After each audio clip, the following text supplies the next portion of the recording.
identity as a Pacific country, and more importantly, a country pulling its weight on the Pacific Rim. In 1976, our city's population, because I was doing this lecture for Auckland, of Pākehā was 76%. In 2016, it was 51%. Within a decade, white Auckland will be a minority. In the city of Whakaata, Māori already make up 43% of the population. This is heading to the changing of city governance and the ward structure to enable a more democratic representation. By 2030, such labels as Pākehā and Māori may be meaningless. Intermarriage will have mixed us all up and will all be caramello. So I was making this lecture on a crucial issue, and that is that while we have our artists, the structures that control our practice and our availability still have to move, just as the structures of Auckland City Council have to move to allow the inclusion of more Māori. So your mural, John, in my belief, won't go anywhere until Māori have taken control of the power of art administration.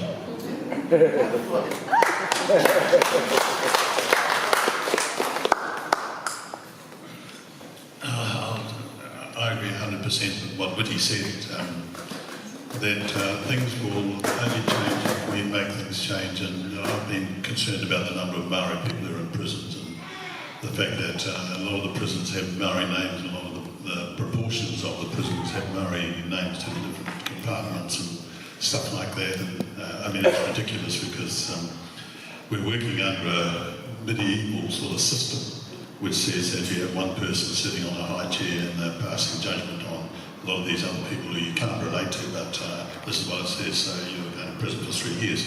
It's a ridiculous sort of situation. Coming back though to the original thing of the land and our relationship to the land, you imagine a time when there is no time and nothing exists except the sun and the earth. The sun shines on the damp earth and life evolves. Small little things growing into big trees, and then suddenly you have birds and animals and all sorts of things happening. And then through the passage of time, that physicality moves into the memory of what was.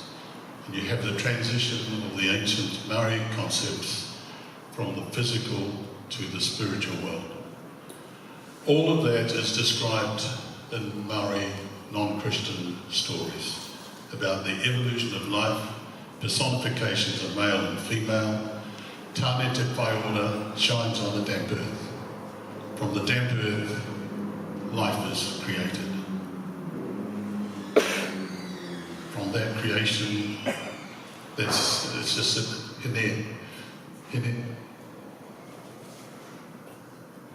The first female, Ihimaera. It's not really a female. It's life. It's life evolving. Okay, Ihimaera. The second stage, the mature stage, Ihimaera. All life flourishes. Okay, the third stage, the memory, Hine Nui Te Po. Te Po, not the darkness, but the original seed of life. Okay? Something of great beauty, and it covers the whole history of the evolution of life. Hine Nui Te Po. Spirituality and memory. Okay?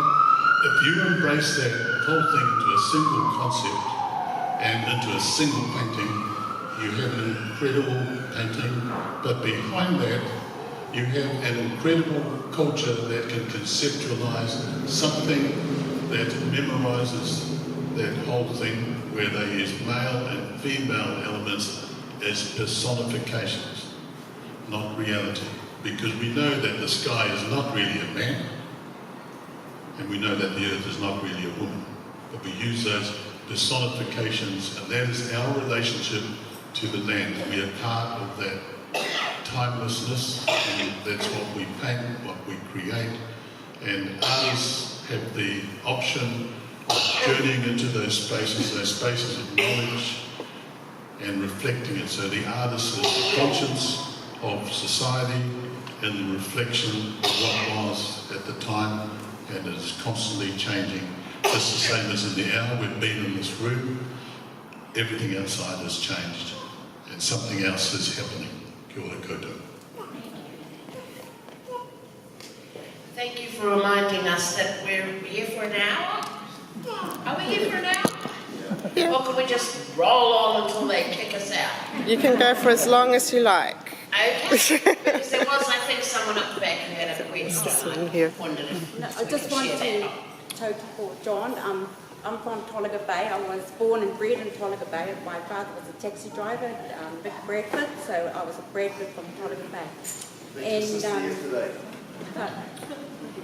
And I think this is, when I saw this, it just brought tears to my eyes, because I know a lot of people in that mural.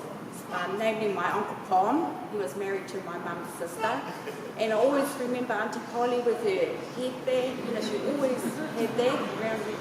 Uncle Baggy, Gray, there's a lot of people in there I remember, and then on the wall here, Nanny Few, running my tie at the gym, Mrs. Stretch, and this is amazing, and it's something which I'm going to bring my children and my mokupunas to, just to show them where their grandmother, their mother was raised, and all these people that I can point out to them and say, this is Bert Lawrence, he owned the store down the road, and and I just hope that one day you can get it back to Tolaga Bay. I reckon it'll be awesome.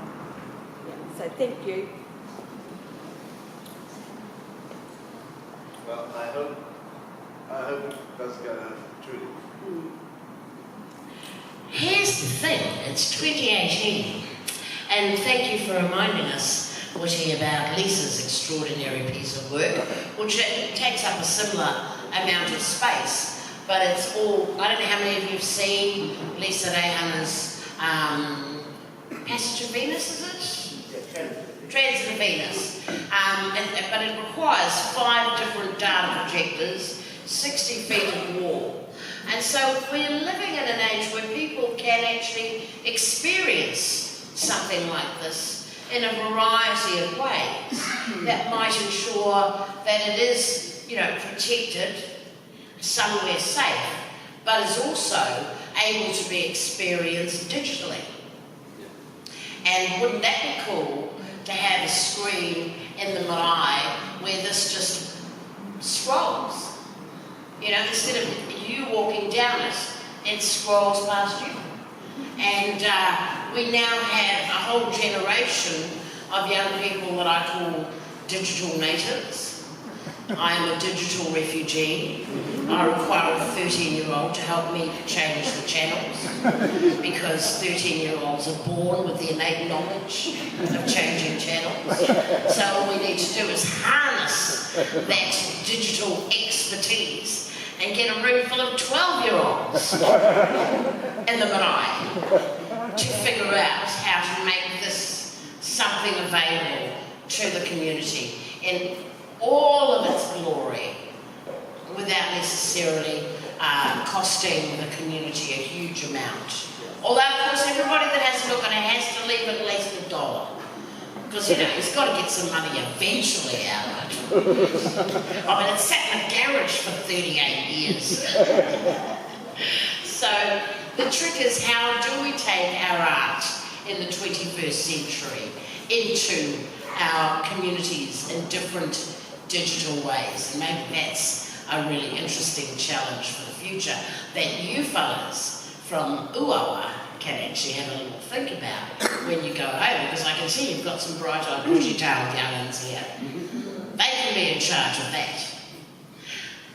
Okay, so I think we're getting fairly close to a time when we're supposed to stop. And I'm getting hungry, so, it's all about me. But what I'd like to do is take this opportunity, if there are no other pressing issues, there is a pressing issue. John, I have a message from a very jealous German sculptor's wife in Coromandel. She still fancies him. And so do I.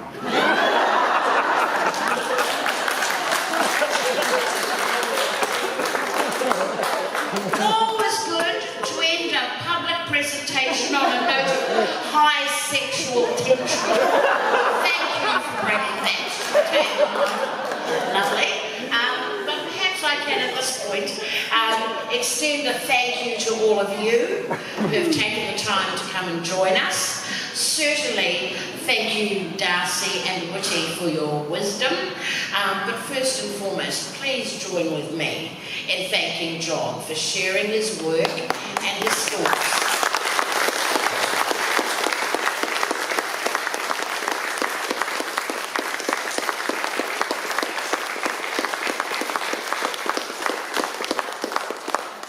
And I'd just like to add to that, thank you, Ella, for coming in and keeping it going. So please join me in thank you.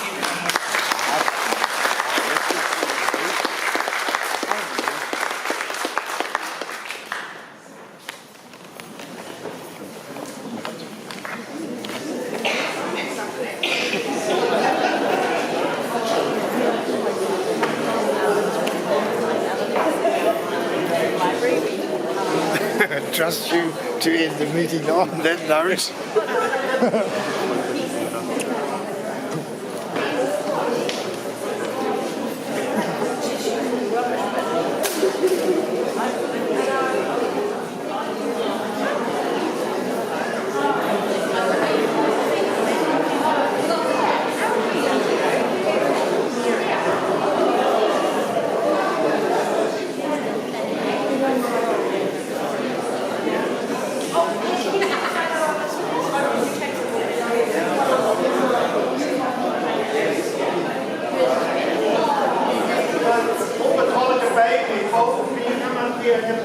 Yes, come on, Noah, in the house.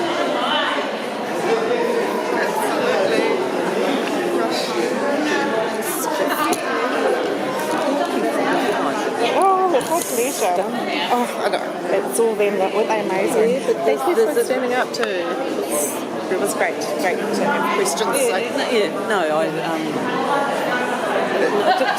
amazing. Oh, thank you so much. And I know what goes into all of it and like that. And thank you for being so generous of time and just letting it Thank you. No, naturally happen. it's all about. Thank you so much.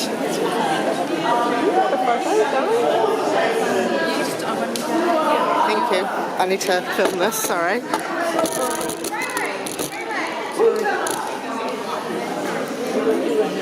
That one. Thanks, darling. Oh.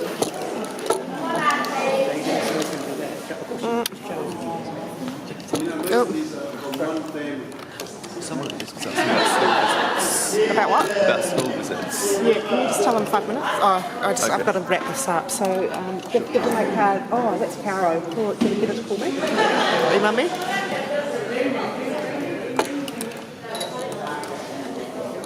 Did you get one? Sorry, I couldn't get it on here. No, I got it on here. I need to go and get wine for these guys. I'm still going.